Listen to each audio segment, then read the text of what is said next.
Welcome to the Ordinary Marathoner podcast.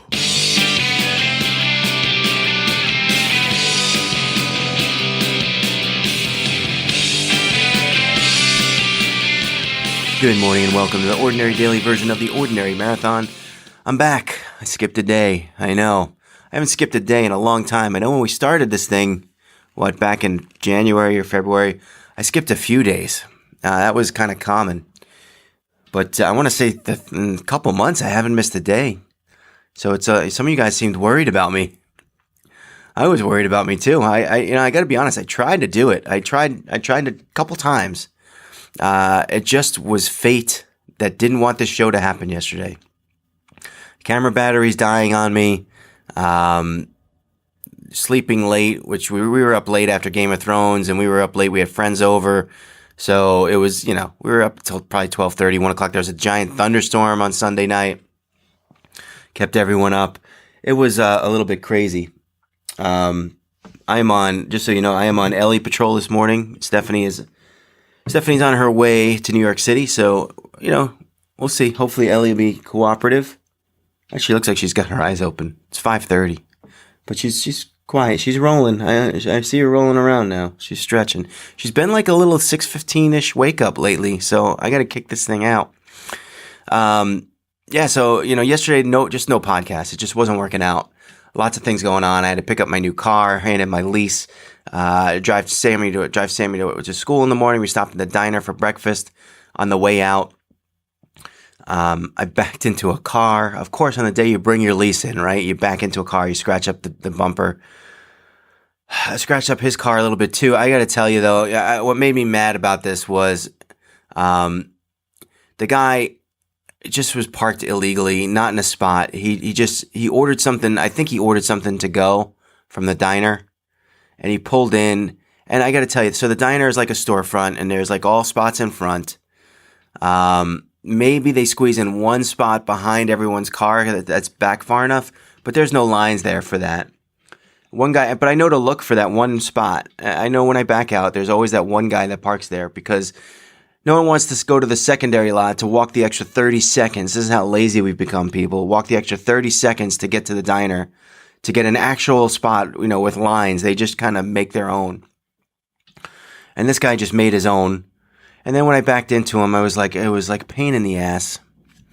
And I had Sammy with me. So I, making sure I do the honorable thing. I was going to go into the diner and find the person. But I think, like I said, I think he had a to-go order, and he was coming out as I was parking the car back in. He jumped in the car, and I think he was going to drive away, and I could have let him go. But again, Sammy was there, and I'm like, I got to, do the right thing here. So I stopped him, told him I backed into him, and he was thankful that I was honest and I fessed up. That was his words. Oh, I'm glad you fessed up. Well, how about you fessing up to being lazy and not parking properly? I mean, if that was me, I'd be like, I'm so lazy. I'd blame myself for it. I would be like, but this is the way things are these days, is that everyone's lazy and then they blame their laziness on somebody else. I'm going to say this, granted, his car was back there. My car, mind you, has those emergency beeping that when you get close, the sensors, it's supposed to beep. It didn't beep at all. Not at all. My car was it was vengeful. I think maybe like Nissan turned off the monitors thinking that they could make a few extra bucks on me on the lease return. Haven't heard back from them about that yet. I can't wait for that one though. I'm sure that one's coming. Got the new car though. It's good. It's good. Going to get a bike hitch attached, so that we can do, take the bike and drive that around up to Lake Placid, up to Montreal for the half Ironman. That's not far away. It's like less than a month away, or about a month away. We have 68 days total until Lake Placid. Cookie challenge, not bad, but the taco challenge was a big deal Sunday. I wish I did a taco challenge. I hammered, I don't know how many tacos on Sunday night. Sorry, Sunday for before Game of Thrones. Our friends came over, ordered tacos. This is what we did. Our friend's like, there's no Chinese food near us that's any good. So do you have any places? And I'm like, I don't know. She's like, I really want a old style egg roll, like the dirty egg roll. The dirty, real Chinese place egg roll. Okay, so we found them. So we ordered egg rolls and tacos. And I had to go to 2 restaurants to pick them up. But it was good. And that's what we ate. And we liked it. It was just one of those nights where we just turned off the diet. I had a few beers. Opened some bottles of wine. It was good. It was good. The only thing not good was Game of Thrones. But we'll talk about that in a little bit. I know you guys have been dying to hear my input. Working out wise over the weekend. I mean, Saturday was my long run, right? It's supposed to be 14 miles. This is like the main point of the show today, and I'm 5 minutes in. I haven't even mentioned it. It's supposed to do 14 miles. Guys, I don't know what's going on with me or running. We have a poor relationship lately, especially on these long runs. Now, I did try to kind of tailor my weekend around this run and focus on it. I carved up. I slept well. I was ready. I got myself ready. Everything. I didn't forget anything. I had my nutrition. I had extra salt this week. I just did not want to leave the house on Saturday morning. It was like kicking and screaming to drag me out. At one point, I was almost going to give up and just say, look, screw it. I'll just do the treadmill later. I'm like, it's a beautiful day. This is the day this is why you run, to enjoy this stuff. You got to get outside. So I dragged myself outside to run, and it never got better from there. I was just every step I wanted to quit, and it was just brutal, mentally brutal. I mean, physically, my quads were fatigued and heavy. Every step, it was like I was running through mud. It felt like. I did 5 miles, got back to the house, refilled the water.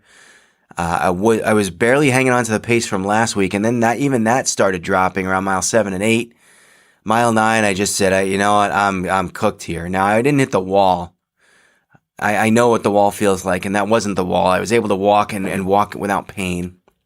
And then I did run again the last maybe half mile, but I didn't turn the Garmin on because I was just so frustrated.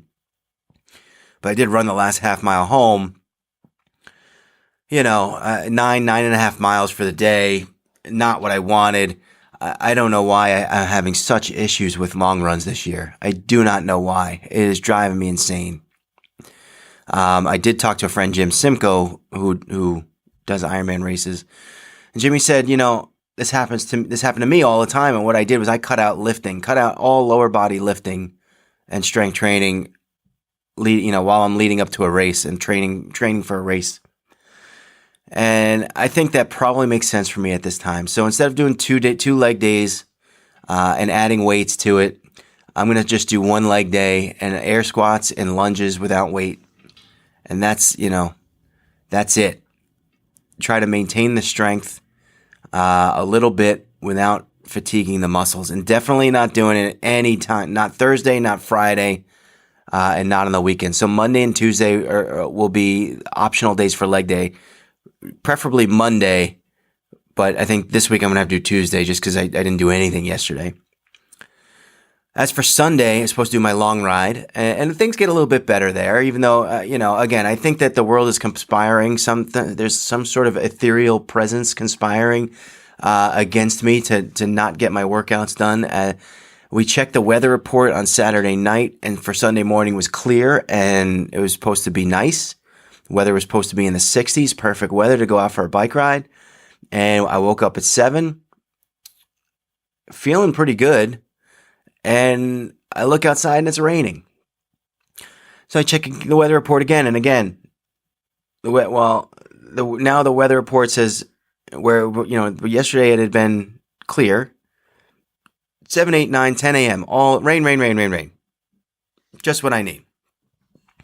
And looking outside, it wasn't a horrible rain, but rain on the bike is annoying, and I hate it. And I know, it could rain on race day, and maybe I should be ready. But it rained on race day last year. Not that that's a good omen since I DNF'd. But the rain didn't bother me while I rode. It was annoying, especially on the Keene descent, which is like a huge downhill. It was annoying. It just, it wasn't a detriment. I don't want to get my clothes dirty. I had a couple things working against me. Was number one, our friends kind of surprised us and told us they were going to come up. My friend Vin Russo, who's on the podcast. Oh, Ellie is so awake. He's on the podcast a few months ago. They were coming up to visit. So we needed to get ready for their visit. And I didn't want to stick Stephanie with all of those tasks to get ready for them.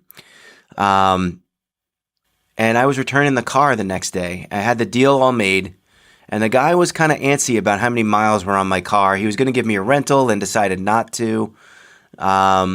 So I couldn't put a lot of miles on the car, and the drive out to the path is about 15 miles, I guess. I don't know. But to go 15 and back is 30 miles. To add that to the car, I didn't want to have to pay extra mileage. I didn't know if I was close or anything. We kind of told him I was just driving home and back. So if I brought it back with like 50 extra miles on it, I didn't know if it was going to be a problem. All those things all those factors melted in, and I was on the trainer on Sunday morning.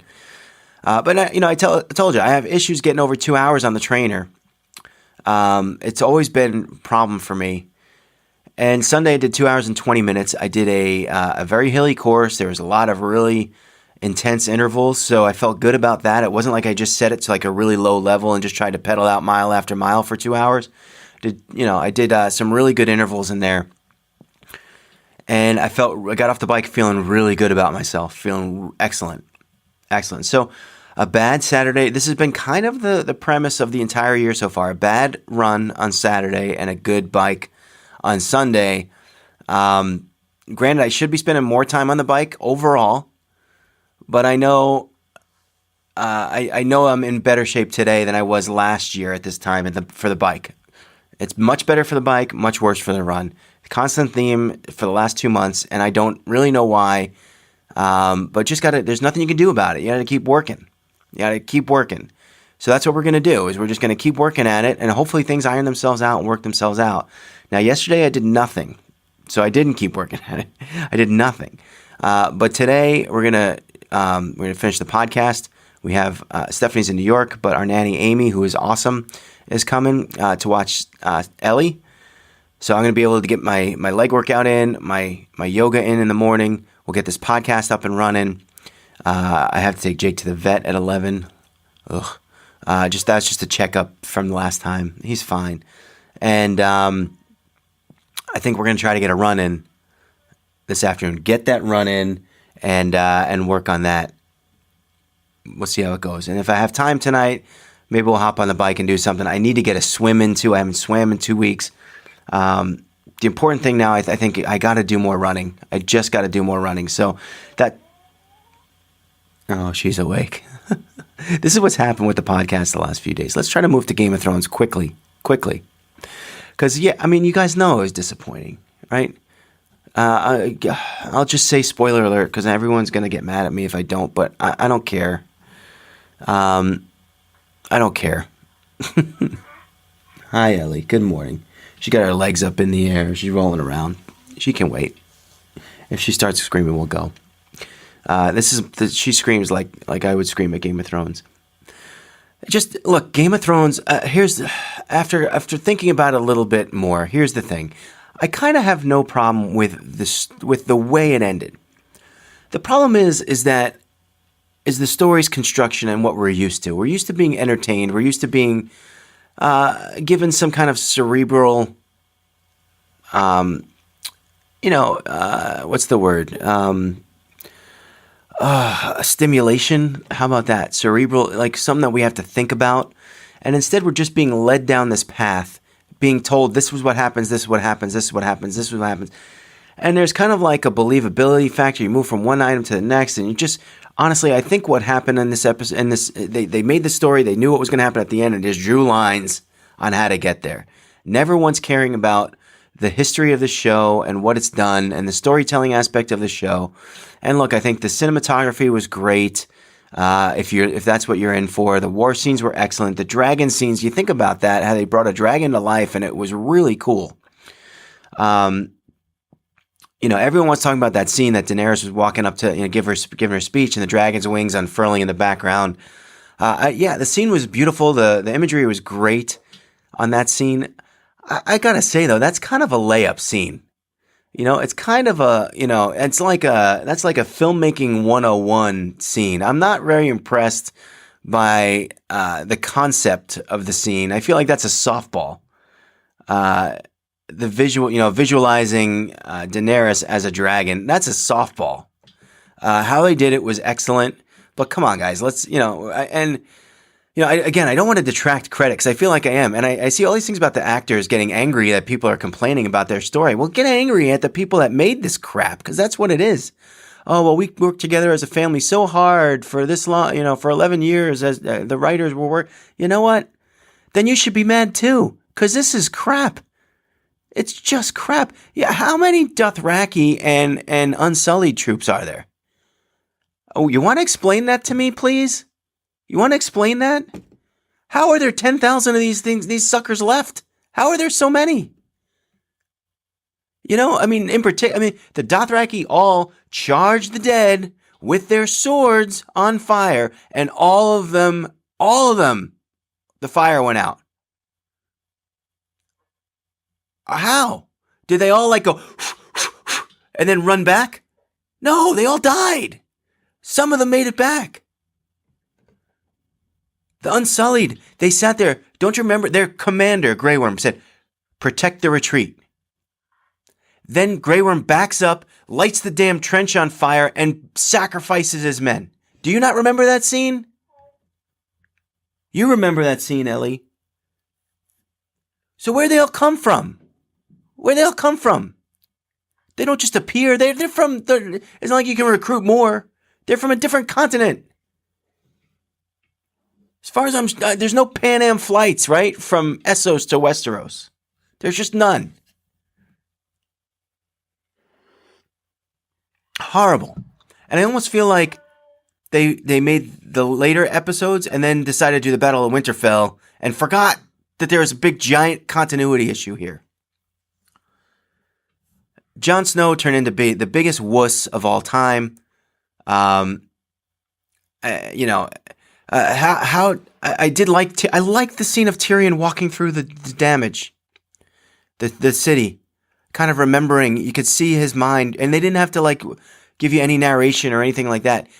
They did a good job walking him through the city, places he's been, the map room that was awesome, the table. And someone said for 10 minutes he's pushing the chairs in at the table. That was poignant moment. He was walking, he found the rubble. He was walking towards the rubble. And I said 2 seconds before it happened, I said, watch, he sees a golden hand in the rocks. Predictable. And again, that's the writing, guys. That's the writing. You have them fall.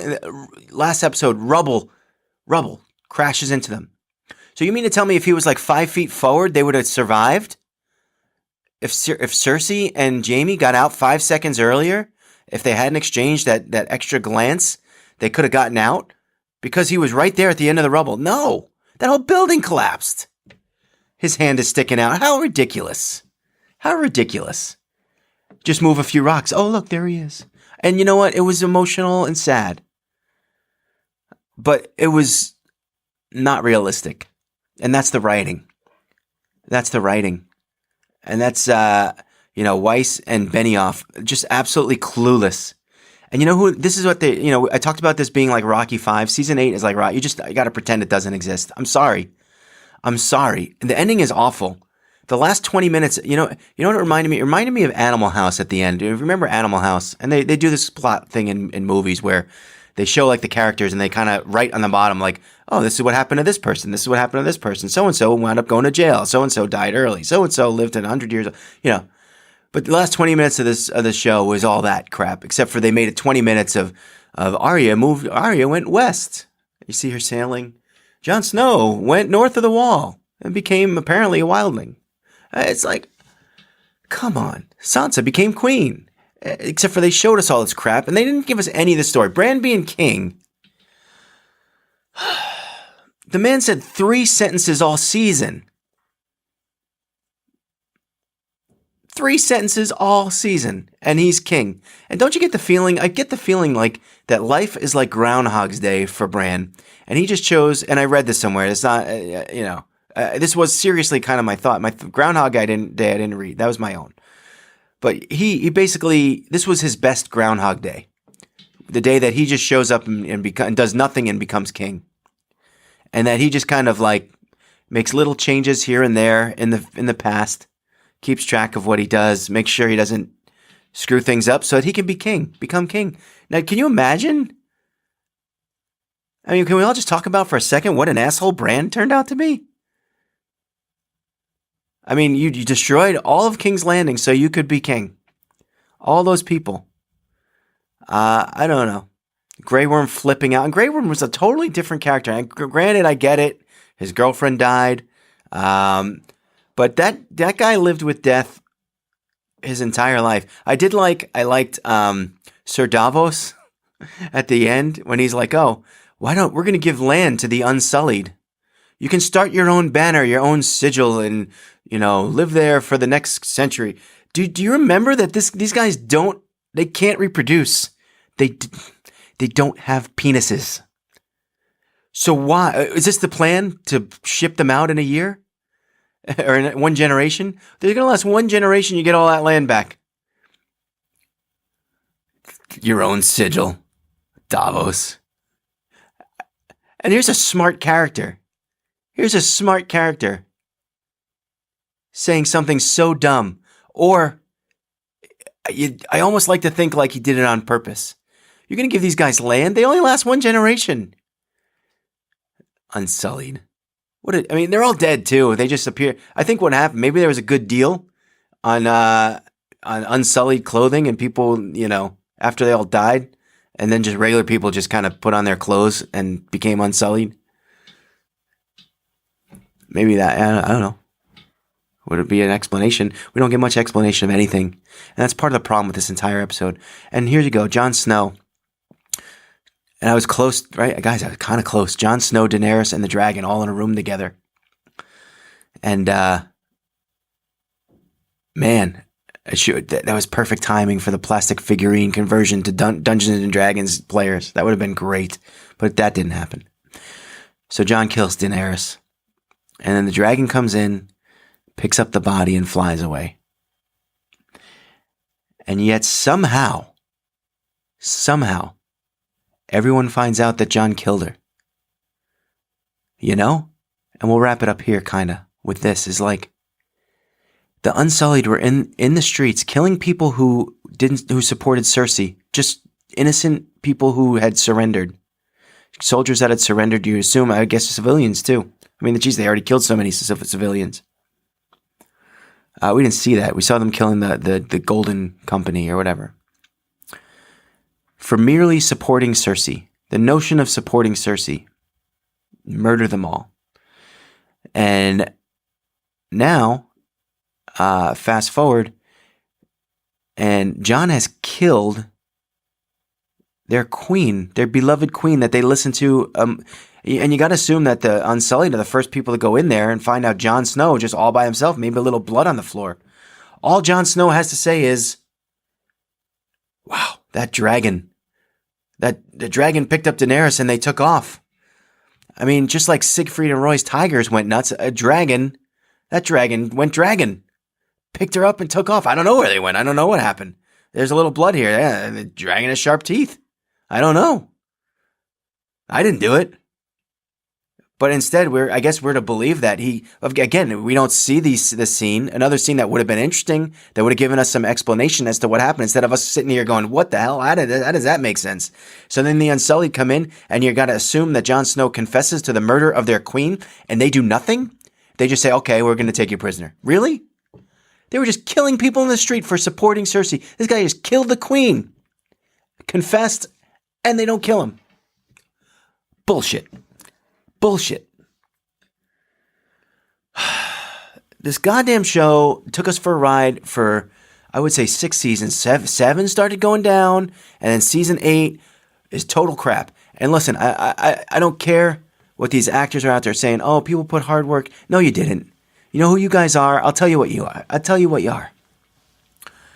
You're, and this is a sports analogy a lot of you guys aren't going to get. You are Yoenis Cespedes of the New York Mets. That's who you are. And for those of you who don't know, this guy came in, did really well, tried really hard, played really hard. I think he led the league in home runs.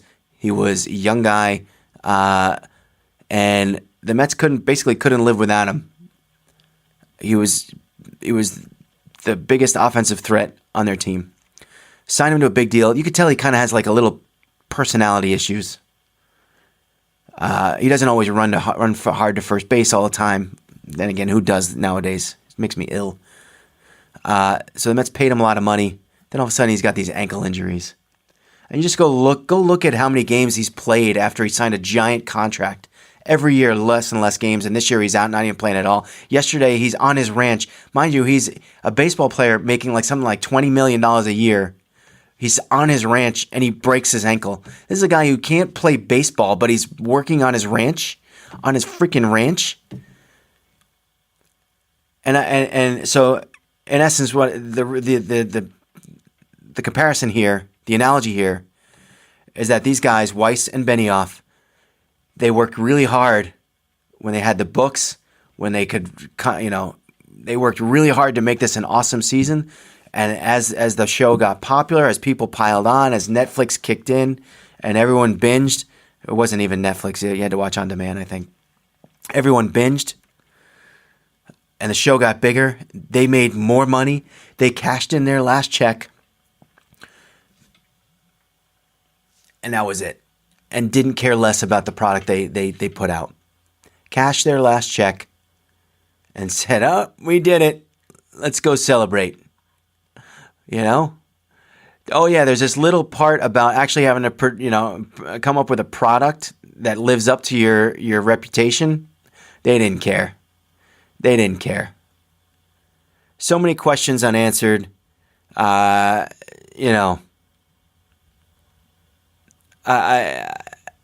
don't know. I can't even. I'm sorry. It's just crap. It's just crap.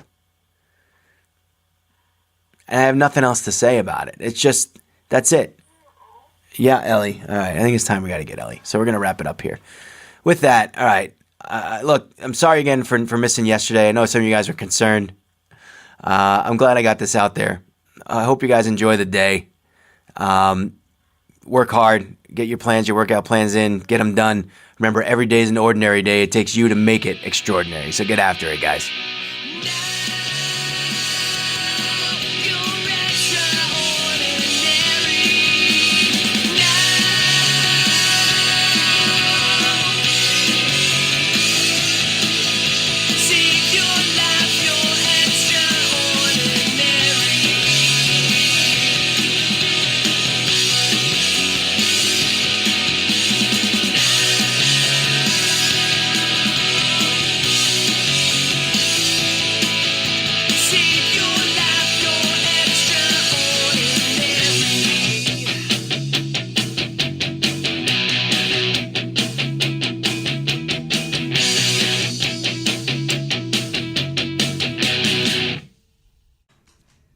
Remember to like our video and subscribe to our channel.